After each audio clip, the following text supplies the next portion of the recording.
Right, so my name is Matt Stiles, also known as The Honest Farmer, and I farm in southwest Wales.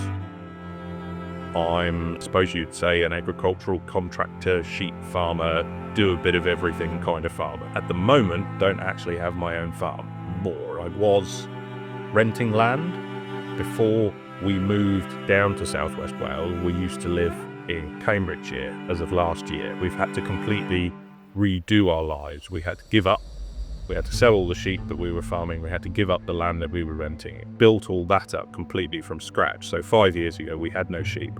We had no land. We had no equipment. We had nothing. We didn't even have a pickup truck or a livestock trailer or anything. I worked, both of us, my wife and I, both worked full-time jobs and did everything else that we built up on the side of that. So every weekend, every evening was spent grafting on essentially what was a side hustle, trying to build up to this farming dream of having our own livestock and our own produce, because we used to sell the lamb meat direct to the consumer. Personally, I'd go and pick it up from the butcher and then do a delivery round myself. I really enjoyed that aspect of it because it's a connection. Yeah, my way of trying to fix that problem was going, well, I'm going to produce this and I'm going to sell it directly.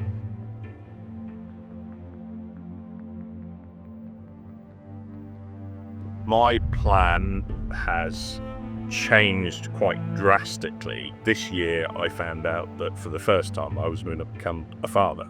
Suddenly, all my perspective on life completely changed, and I went, I'm no longer the main character in my life. What I want is to be able to give my child the same kind of life and opportunity that I had growing up, the kind of childhood, running the woods and playing with dogs and, going around with my dad in a tractor around the farm. And I know that I also want to be present as a father and be involved in my son's life.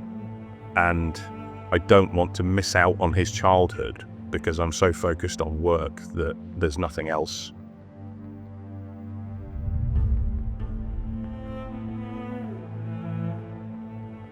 So on a daily basis, I have routine stuff that I do, and I have a lot of variable stuff that I do. So I have 9 dogs. I have my own chickens and ducks and geese that I get free-range eggs from. There's all the day-to-day stuff that's involved with just looking after them. And then I also go out on top of that and do, at the moment, contract farming work, helping a farmer TB testing his cattle, mucking out his cattle shed, dosing some sheep, vaccinating sheep. I shear sheep, so I take their wool off. In the winter months, there's a lot more feeding livestock and general care and maintenance. I do pretty much anything that I can to earn a buck enough to be able to survive.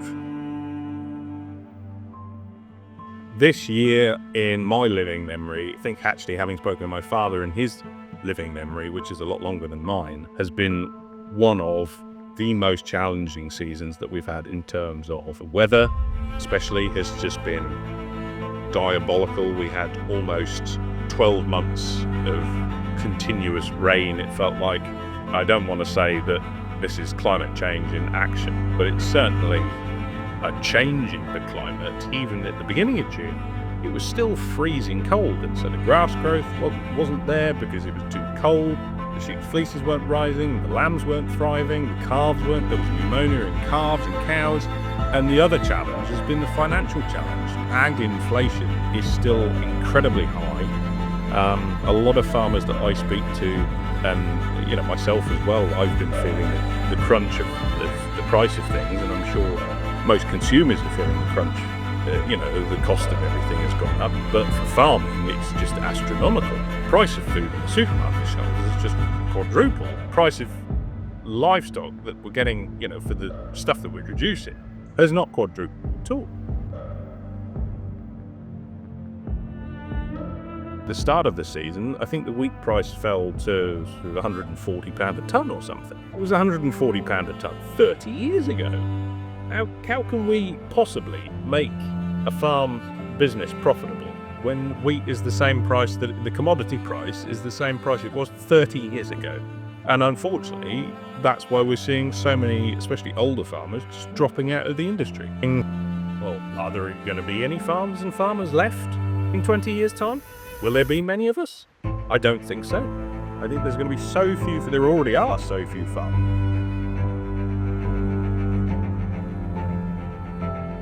You know, if you go back, say, 150 years, most people were connected to a farm in some way or another. There was smaller, more local communities, and the farmer was a central hub of, because he provided the flour for the baker, he had horses that needed shoeing by the blacksmith, and it was all connected.